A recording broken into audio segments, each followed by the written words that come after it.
Our next speaker is Michael Bigelow. Are you with an organization officially? I'm not representing an organization officially. I'm with the Hong Kong Society for Science and Skepticism, and we run a Skeptics in the Pub in Dongguan, China, which I'm responsible for. Other than that, I'm just a guy. Okay, all right. 那从个人来的 Michael Bigelow 就是在香港有个怀疑论者的社会。Let's give him a round of applause.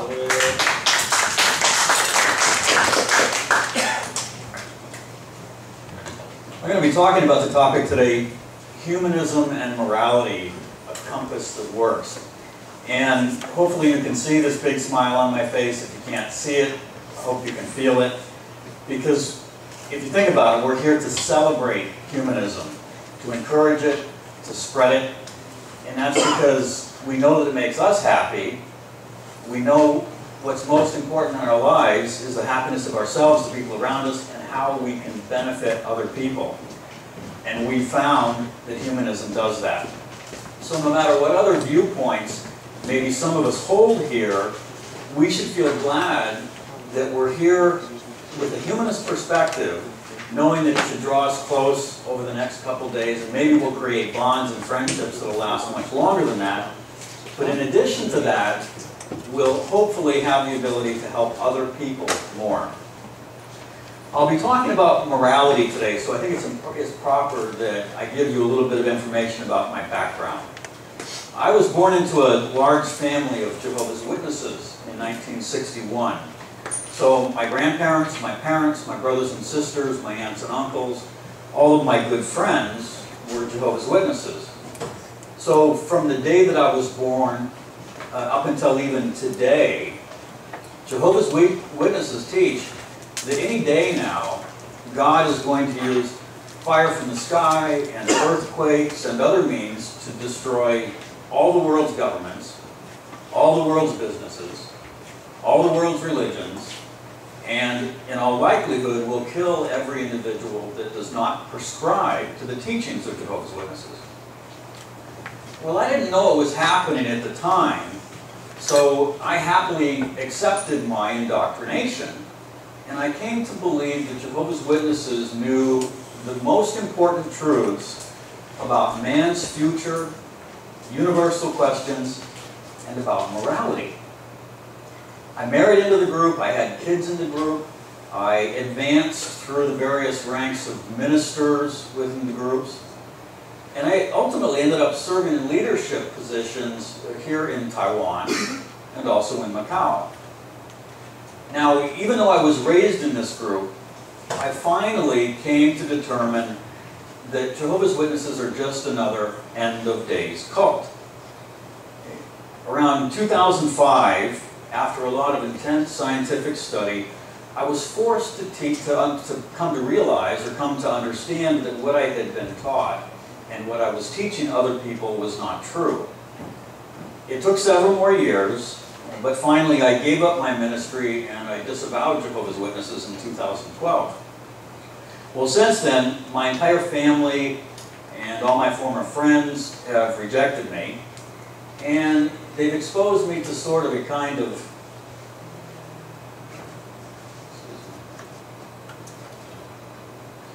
a unique form of shunning. And they claim that this shunning is demanded by the Bible as punishment for my apostasy.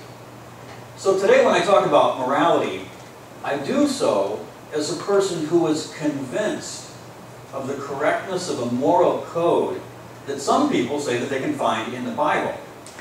But now, having left that group and having a new knowledge and the freedom to examine moral claims from an objective standpoint and from a humanist standpoint, I think that I'm in a pretty unique position to offer some insight on the topic of morality.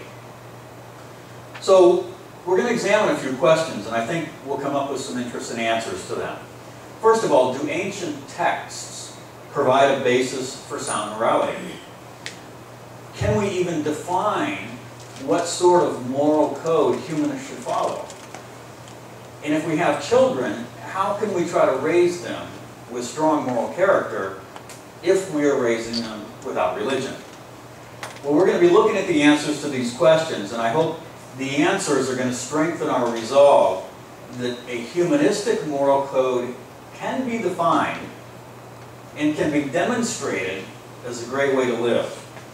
And I think it should become obvious that we do have solid reasons to show other people that we don't have to have gods or the supernatural to do the right thing. Imagine the captain of an old sailing ship, and he's standing at the helm, and he only has a few things. He has an oil lamp, and he has a rope with some knots tied in it, and he's got an hourglass, and he has one more thing. He has a compass. Well, imagine the security that compass provides him. It prevents him from running into obstacles.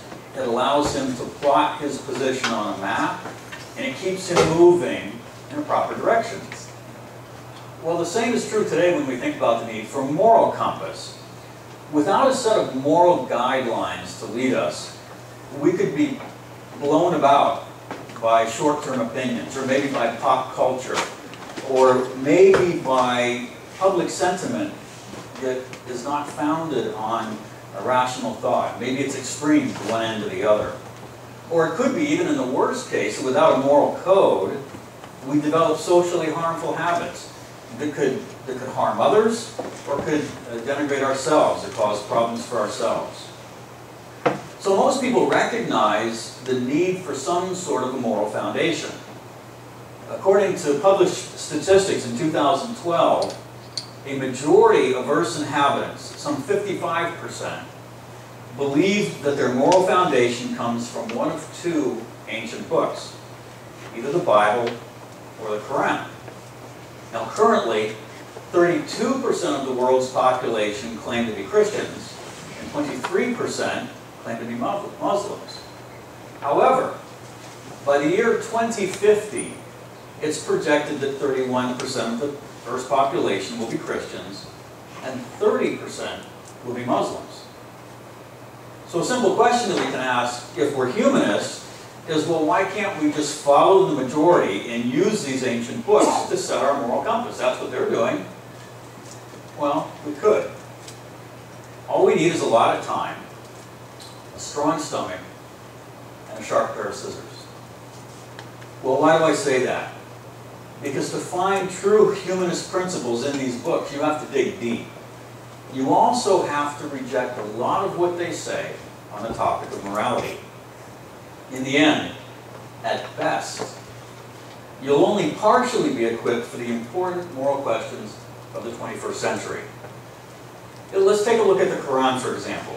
On the topic of honesty and fair trade, in the Quran, 1735, it says, "And give full measure when you measure out, and weigh with a true balance. This is fair and better in the end." Also it says, "And do not acquire property from among yourselves by false means. Neither seek to gain access thereby to the judges, that you may gain the property of men wrongfully." On the topic of social relations, it says, "Allah does not love the public utterance of hurtful speech, unless it's done by one whom injustice has been done." It also says, "And whoever is patient and forgiving, these most surely are actions due to courage." Not bad, right? Be honest in business. Don't seek to corrupt judges. Don't engage in hurtful speech. Try to be forgiving when someone has wronged us. All of these fit into a good moral code, don't they? And the same thing can be true of things that we find in the Bible. For example, in Micah chapter 6, it says, "He has told you, O man, what is good. And what does the Lord require? But that you do justice and love kindness and walk humbly." In Ecclesiastes, it says, "Don't be quick in your spirit to become angry, for anger lodges in the heart of fools." It also says it's better for a man to hear the rebuke of a wise person rather than to hear the song of fools.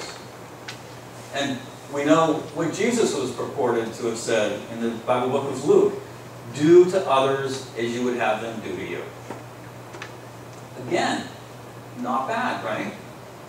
Be humble, pursue justice, don't harbor anger, listen to wise counsel. Treat each other with the regard and respect that you would expect people to treat you. It's safe to say, in both cases of the Quran and the Bible, we certainly could find some other good moral principles. But the problem comes into play when we examine just a few of the things that these documents say on other moral questions.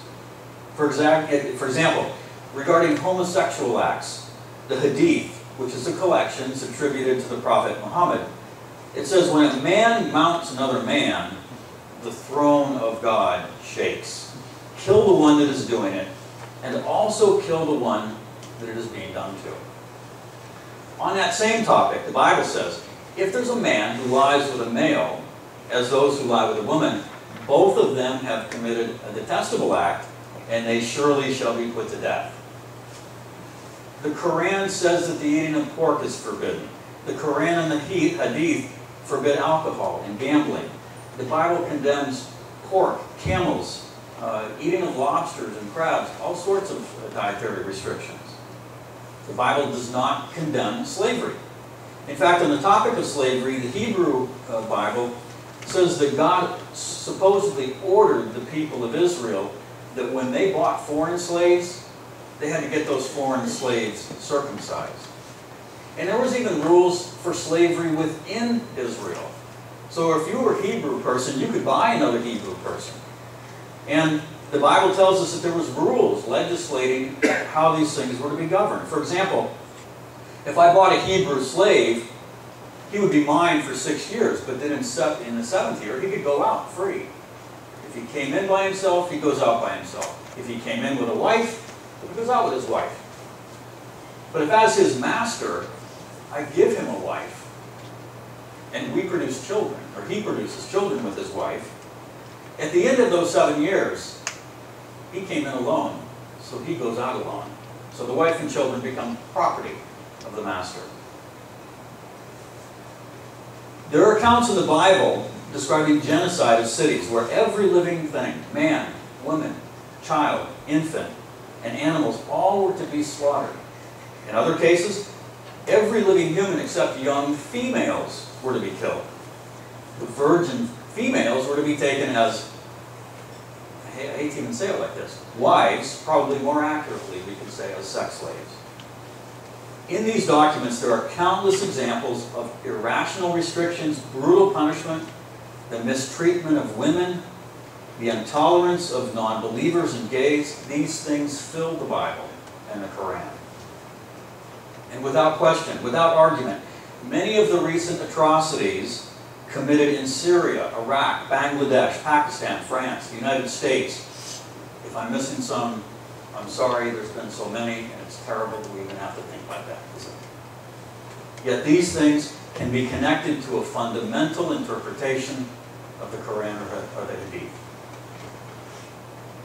Few religious moral codes today can say that they are blameless when it comes to discrimination, violence, and intolerance. So how do believers make sense out of these books and use them as a moral compass? Well, it's simple. By picking and choosing. They wave their hand and they say, it's not how I read it. They disregard the parts that they find outdated or are offensive to them or which don't fit their own personal view of morality.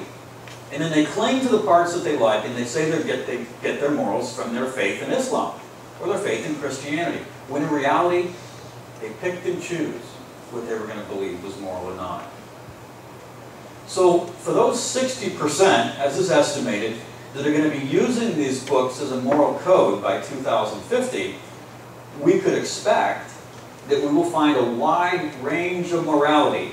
Everything from some of the extreme fundamentalism that we see right now, where gays are being thrown off roofs, and where reproductive rights, women's rights, children's rights, the right not to believe, end-of-life decisions, all of these things are denied people on the fundamentalist end, where on the other end of the continuum, there are more reasonable rules that still have their roots in religion and which still guide people towards some imagined afterlife reward or afterlife eternal punishment.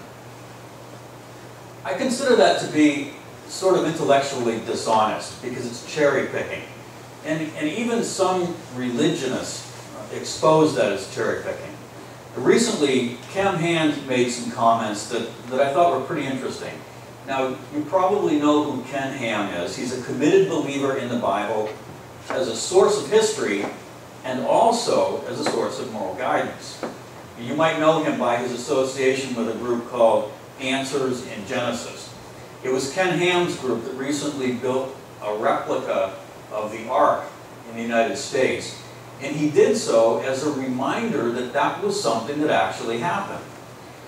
When questioned about this group's literal interpretation of the Bible, Ken Ham made this comment. And remember, this goes to the question of cherry picking. He said, when you take away the foundation of the absolute authority of the Word of God, then anything goes. So in other words, who draws the line? Here we have this book of perfect authority from God. Who could possibly go beyond what's written and discount or change parts of that holy book to reconcile it with today's standards? Well, that comment to me speaks volumes about the danger of cherry picking and of fundamentalism. If people are not willing to abandon parts of their holy text, they're going to bind their morality not just to the nice, happy parts to which we all can agree upon, but to the horrible, bigoted, and violent parts. So I go back to my question, why can't we just follow the religious masses when it comes to morality? Because their moral codes, while at times prescribe humanistic values, oftentimes they don't. You could examine these codes and pick out the good parts, but even then, you're going to find yourself unequipped for many moral challenges. Or, you could take an easier path. You could examine what the real purpose of morality is, and take that purpose and embrace it. Now at this point, I could get myself into some philosophical hot water, because this is where many people get up, talking about objective morality or subjective morality. But I'm not jumping into this hot water by myself. Some of you may know Ronald Lindsay. Ronald Lindsay is the president and CEO of the Center for Inquiry. The CFI provides support for the Council for Secular Humanism, and they are at the forefront of many secular humanist issues. Well, recently Ron wrote a book that offers insight into the important topic of human morality. The book is titled The Necessity of Secularism, Why God Can't Tell Us What to Do. And a lot about what I'm going to talk about next, I want to credit to Ronald Lindsay, because he presents concepts related to morality that help us redirect our thinking away from the source of morality toward what the purpose of morality is.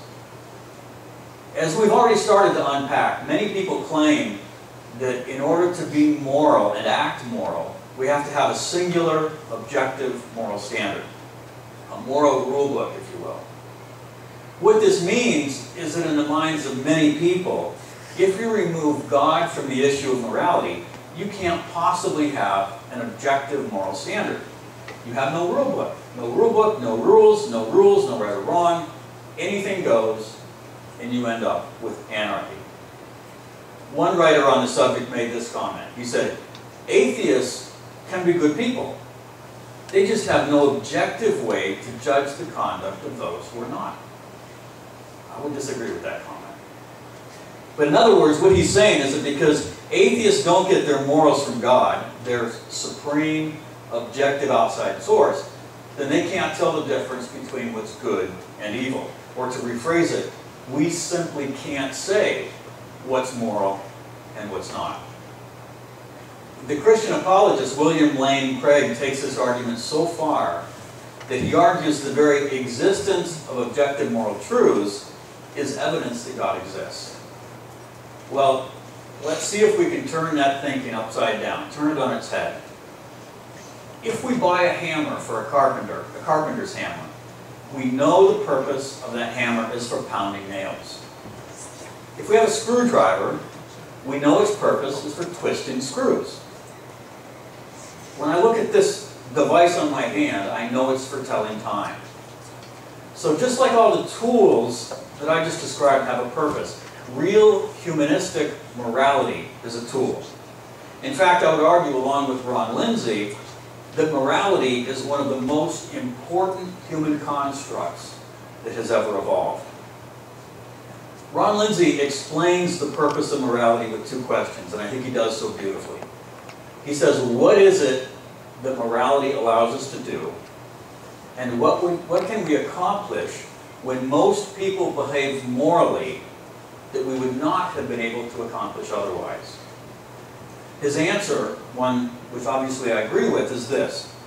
Morality creates stability, provides security, reduces harmful conditions, fosters trust, and facilitates cooperation in sharing achieved goals, or achieving shared goals. So to simplify it even more, we could say that morality enables us to live together, and while doing so, to improve the conditions under which we live. Well, how does real morality do that? We're going to take some time and look at two types of morality. First, we're going to look at what we would refer to as widely accepted moral guidelines. Don't commit murder. Don't steal. Don't gratuitously inflict pain or suffering on people or animals. Be honest. Keep your commitments and reciprocate kindness. Well, what do these moral guidelines have in common? First of all, we could say that they're part of a widespread heritage of civilized human society. They all promote the general welfare of society. They work for people of all cultures and are not confined to temporal limits. That means these moral guidelines have worked or would have worked at any time intelligent people tried to apply them. It doesn't matter if it was 10,000 years ago or 10,000 years into the future. They are timeless, workable guidelines that create stable, cooperative societies that are primed for improvement. What we might call general kindness also fits into this same category of humanistic, beneficial moral principles. When we engage in acts of general kindness, there are three benefits. There's an immediate benefit, a secondary benefit, and then what I like to refer to as a feedback benefit. So let's look at an example. Say we go back 9,000 years ago, and you're a person who learned or taught yourself how to create this special tool. And this tool is designed for drilling holes. You love that tool. You take pride in that tool. Well, a man in your area knows that you have that tool, and he's working on a project. So he asks you to borrow it. He promises to return it. He promises to compensate you in case he loses it or damages it. But still, you're queasy. That's your prized tool. But in the end, you loan it to him. What's the immediate benefit? This man gets to finish his project, and his family and himself get the benefit of the project, and you made him happy. The secondary benefit is that this man is likely going to be drawn close to you because of your kindness. He's less likely to become your enemy, and he's more likely to help you in the future. And then what about this feedback benefit? Well, the feedback benefit is that because this man has been on the positive end of an exchange, he's much more likely to extend that same kind of kindness to other people. Now, maybe this person doesn't make drills, but maybe, not too far in the future, some guy in this family is going to be the person to invent beer. And when he does, he's going to share that skill with others, and depending on whether or not you're a beer lover, society will benefit or not benefit on that basis. And we can think of many other examples that would fit in today's world. Anything from helping someone whose car or scooter is broken down beside the road, or someone who has just suffered an accident, or somebody who just obviously needs help. The immediate benefit? We help solve the person's problem, and the person gets to enjoy our kindness. It makes them feel good. The secondary benefit? They're going to draw close to us. It's unlikely they're going to become our enemy. And in the future, they may find some way to reciprocate. But what about the feedback benefit? Well, in this case, that person living in a huge society such as we do today, having experienced unselfish kindness, is going to be more likely to extend some kind of unselfish kindness to other people. So imagine the millions of times a day interactions like this could have a cascading positive impact on people's lives. And I know that this happens. I've seen it happen firsthand. When I lived in the United States, we had a fun habit. In the United States, there's a lot of toll roads, but what happens is every car pays a fixed amount. Maybe it's $1, maybe it's $2. Well, we had this fun thing that we would do, is when we would pull up to that road fee station, the toll station, we would hand the person the money for our car, but we would also hand them money for the car behind us. And that was always fun because the person would pull up beside us and they'd wave and they'd smile, and we just thought it was a nice thing to do. But the really interesting point occurred many years later, because I heard an interview where one of the people that worked in that toll station window talked about this being a fairly common occurrence. What she said was when the person found out that the car in front of her paid the road fee, then they would pay the road fee for the car behind them. Now, how much this happened, I'm not sure. I'm going on the basis of the interview. But for her to say that this happened frequently demonstrates to me the power of positive moral feedbacks. And did you notice something else? All of the benefits that I just explained are not even closely related to fixed moral codes that are found in holy texts or that are based on belief in gods or the supernatural. But I said we talk about two kinds of moral codes. And so far I've talked about moral principles that I would hope every person on the planet could agree are pretty basic, positive moral codes. But now we're going to talk about a second type of moral guideline that would stir controversy. When these are ignored, the result are harmful laws, discrimination, acts of violence, and even war. As humanists, thinking about these as part of our moral code will go a long way in helping us build a moral compass that will work long into the future. Don't hold animosity or mistreat people on the basis of their race, their social status, or their religion. Respect the dignity and rights of people of all sexual orientations and allow them to live peacefully without discrimination. Respect the rights of women, treating them as full members of society who are in every way deserving to be included in a complete human social contract.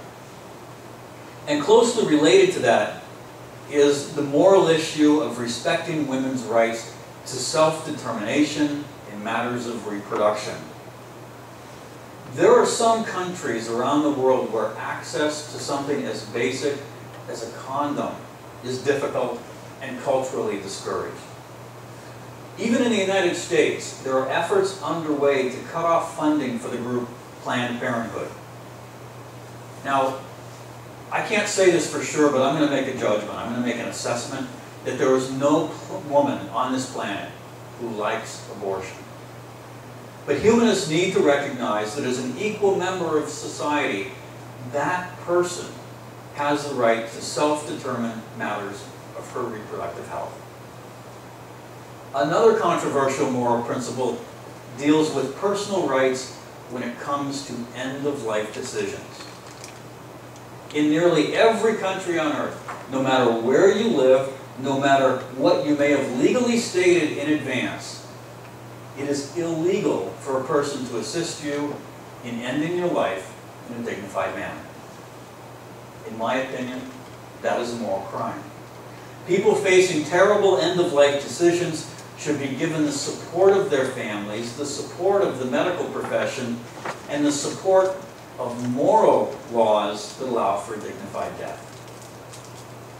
Now, as unpopular as some of these principles may be with some groups or individuals, humanists should consider or examine if they should be at the spear tip, the leading edge of the movement, pushing for moral guidelines like these. So we've talked about two kinds of moral guidelines, the ones that most people can agree to and ones that many people don't. As I was thinking about this topic, I realized that when parents teach their young ones how to behave, it seems like they always start with that first list, doesn't it? Even before a child can walk or talk, they're being trained. Don't hit your friend. Don't bite your friend. Share your stuff. Be kind. It's only later, when the child is old enough to grasp their parents' indoctrination, that moral guidance from religion comes into play. It's as if the parents are saying, we're going to start with the good, easy, basic moral principles, and then, when the child can handle it, we'll start to teach them about our religious morality. Well, in my mind, that's like taking a perfect foundation for a tall building and then using weak concrete, cheap materials, and shoddy building techniques to construct a building that won't serve its real purpose and which will not stand up during an earthquake. So how can parents raise children today with humanist values? I'd like to invite Daniel Liang to come up. Daniel writes articles on skepticism-based topics for a local magazine in China, and he's also active in our Dongguan China Skeptics in the Pub group. He and his wife are raising their children in a secular, humanist environment. So, Daniel, it's always nice to help what shapes a person's worldview. Did your parents or your wife's parents raise the two of you hoping you believe in the supernatural, gods, ghosts, anything like that? Well, thank you, Mike.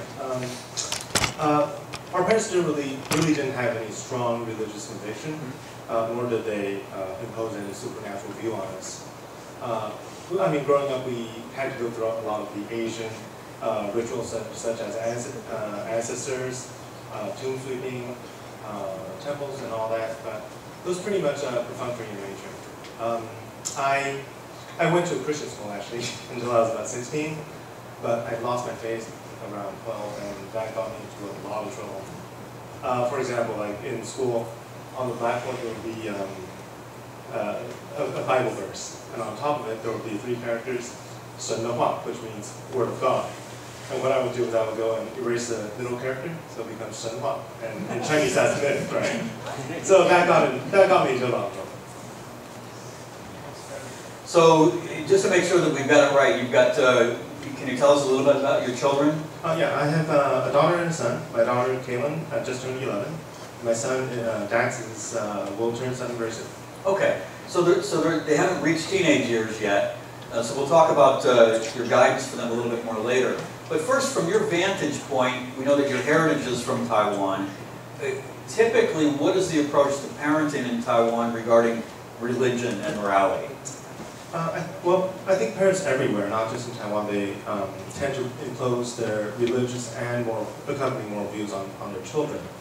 Taiwan is an interesting case, I guess, because there are a lot of different religions, from folk religions such as Mazu to Buddhism, Taoism, Christianity, and they all have different underlying moral concepts, like karma, reincarnation, heaven, hell, Shabbat, all that good stuff. That's directly imposed on the kids. They teach them that directly. When I was growing up, Taiwan was a very authoritarian society, and kids were taught what to think, not how to think. Of course, things have gotten a lot better now, but I mean, perfect shouldn't be the enemy of good, right? Right, it's very true. I lived in Taiwan from 2000 until 2005, And it seemed like there was a mix of cultural and religious practices related to ghosts or dead ancestors. Do you see that as just as harmful, or is just sort of a normal part of the culture? Mike, that's a very good question.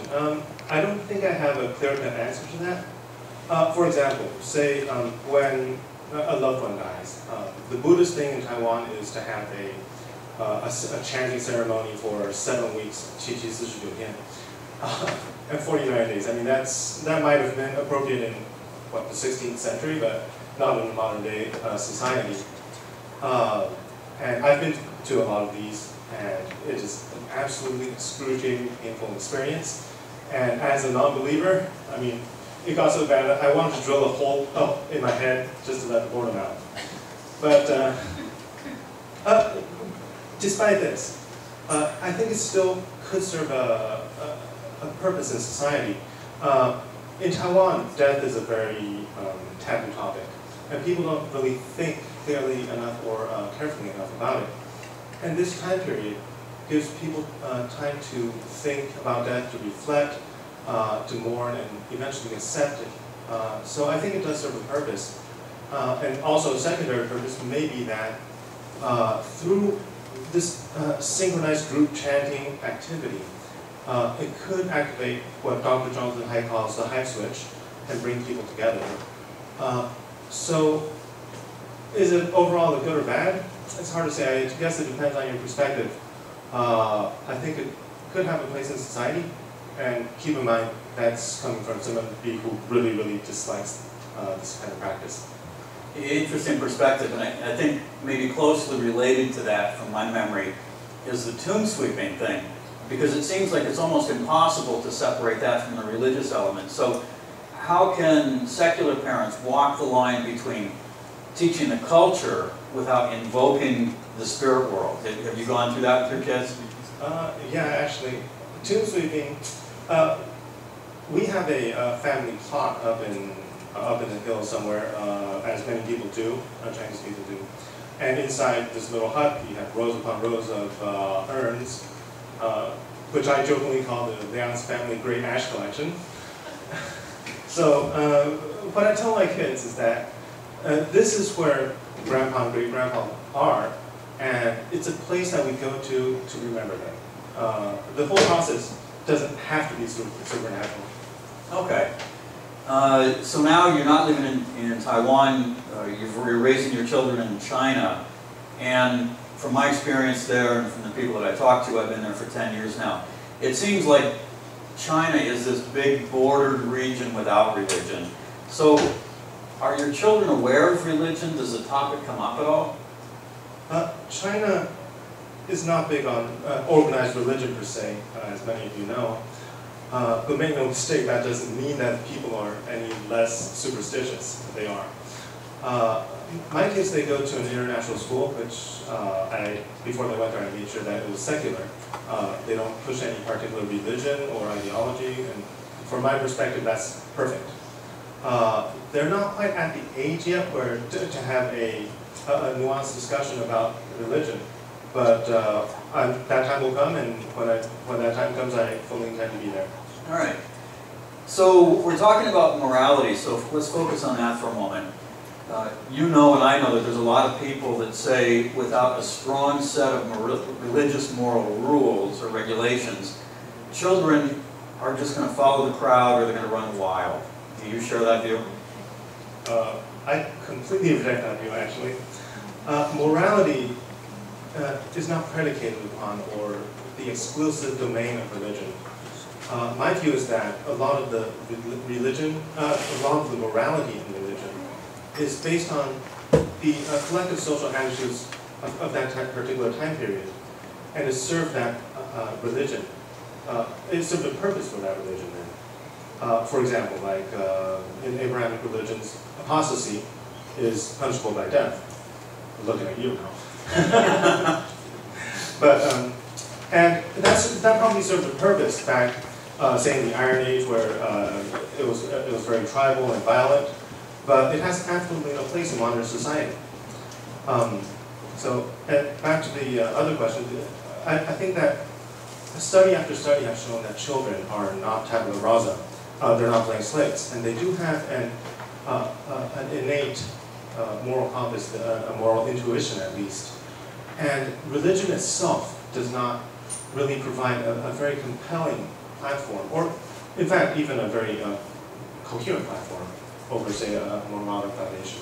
Oh, good, thank you.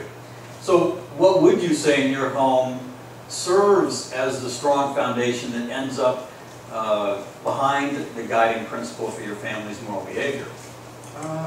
I think that we emphasize empathy a lot. I think that the ability to see something from somebody else's point of view is not only useful in guiding acceptable behavior, but also it's a window where you can see why people see and talk and act the way that they do. And we also teach them that explanation is not exculpation. So, I mean, having an explanation through empathy or otherwise does not excuse bad behavior. All right, good. So that's the foundation. Let's pick some topics and just do a very quick sort of rapid fire thing. As a dad, when you give guidance, what sort of guidance do you give concerning respect for laws and government? Laws are the rules by which society lives, and it usually reflects the minimum moral standard of that society. It doesn't mean that the law is right or just. I mean, there are plenty of those laws.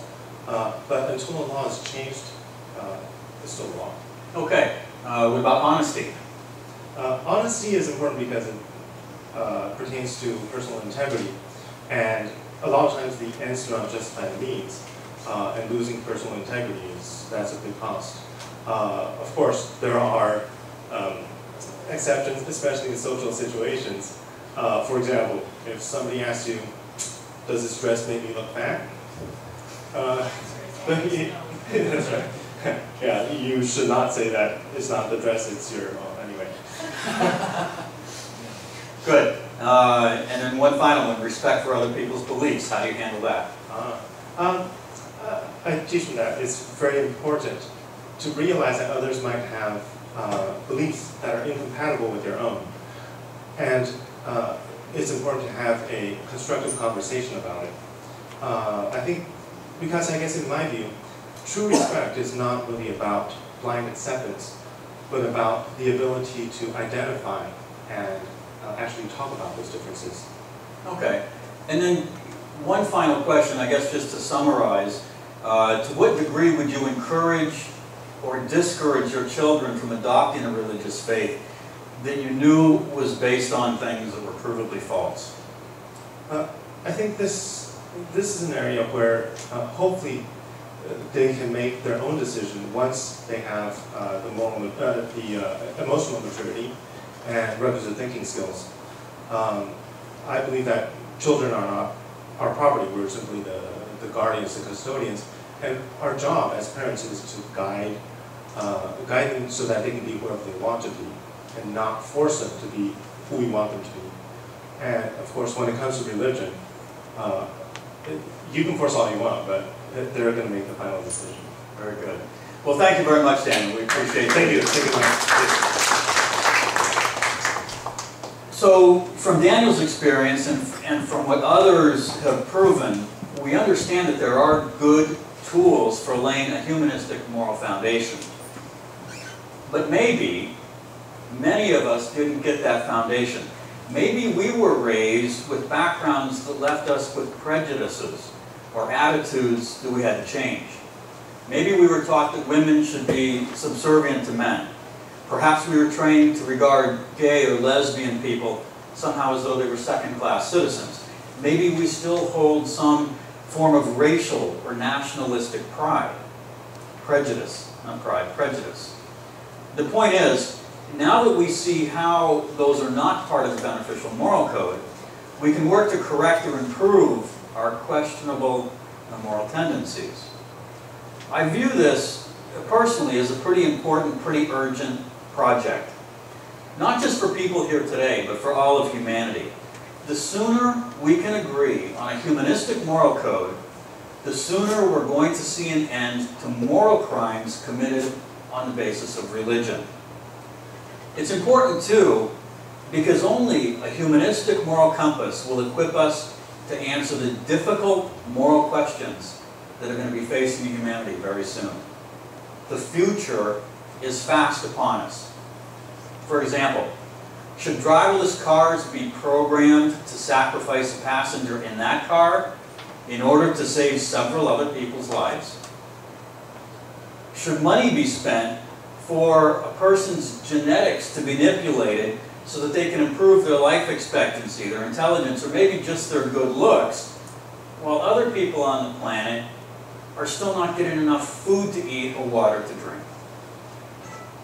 Should hearts, livers, kidneys, or other biologic material be raised inside living animals for the use in sick human beings later on? If biology and neuroscience prove a certain level of suffering in animals, should we stop eating them? You see, the deeper we think, the more we understand the moral questions of the future are not going to be easy ones. In my opinion, the only compass that will guide us towards the best answers to those questions is our humanistic moral compass. Ancient texts are ill-equipped for modern problems, not to mention the things that we see coming in the future. Pop culture and short-term populist trends won't stand the test of time. For me, and I believe for us, humanism is the best moral compass we have. It works now. It's going to keep working deep into the future. Thank you.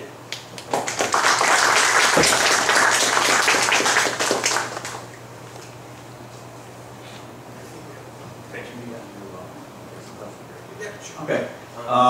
I'll take a stab at questions. If anybody has some, I'll try to answer them. Okay, I'm just going, I just want to ask about what you said about cherry picking and how it's bad because it's supposed to be the word of God. But I'm remembering in my country how Catholicism, 80% Catholic by the way, how Catholicism is not a monolith, and even within the Roman Catholic tradition, there are different sects. Like for example, the more progressive ones are the Jesuit order, the Redemptorist ones, and the Order of La Salle. And then there are the independent Catholics, the Catholic Universalists, which is basically the Catholic version of the Sufis.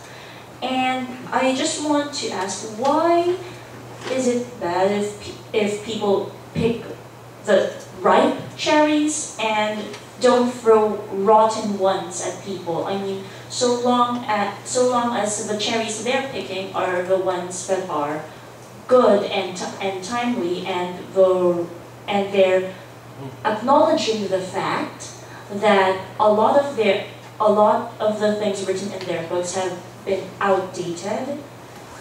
Can't we? I think they could probably be allies of humanists in order for us to get our morality more out there. Instead of alienating them, we should probably be allied with them. What do you think of this?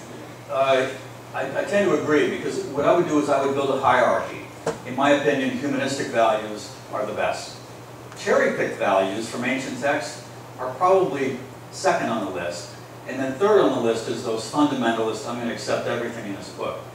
The problem that I see with cherry picking is that it still leaves the core document as being something that they view as a direct communication from God. And therefore, they're going to try to manipulate and twist their beliefs so that they still have the supreme word of the creator of the universe, and that's what they're going to use as not just their moral foundation, but the thing that drives the direction of their lives and their children's lives. So I would certainly agree that a cherry-picked ancient text is far better for the human race than the core document. And to the degree that we can cooperate with people that cherry-pick and leave humanistic values, I think it's a good thing. I think you're right about the sort of cooperation between those groups. It's going to be a question or a comment? Well, my question has to come from a comment. Okay, well, we got 6 minutes, so do you? The short of it is that today the religion has been characterized mostly along the lines of major religions, the construct of a world religion. But hybridity between religious, like she's talking about, hybridity has existed for as long as religion has existed, and much longer even. The whole idea that there's such a thing as a pure case of Christian faith versus something else is a modern construct to some extent. I mean, there's some data for that, you could say, in many cases. Okay, so the question is, what is the relevance of that to your point? Because it seems to me that you're assuming, I think you're assuming that there's a text, and then people either buy into the text, or maybe they take pieces out of it. But in a lot of cases, religious believers don't care about a text, or they don't have a text. So it's coming directly from their inside, or from their conversation with God, or something like that. I mean, the whole concept of New Age experience is exactly like that. It's kind of a modern version of something that's been on for a long time. Well, so where would that be on your hierarchy? Well, I think we can refer to the slides that we saw earlier this morning. New Age religion was not on that. New Age religions are not the ones that are dictating people's lives, getting bad laws passed, and leading to horrible acts of terrorism. So I think for the purpose of today's discussion, when we talk about morality, when we talk about humanism, I think it's generally agreed that someone who uses crystals for healing is not going to go out and blow up their car to kill other people. So that's sort of outside the realm of when we talk about the potential damage that comes from religion, we're talking about the damage that comes from fringe elements of large, major organized religions.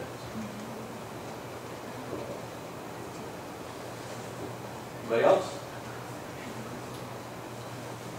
Michael, thanks again. Okay.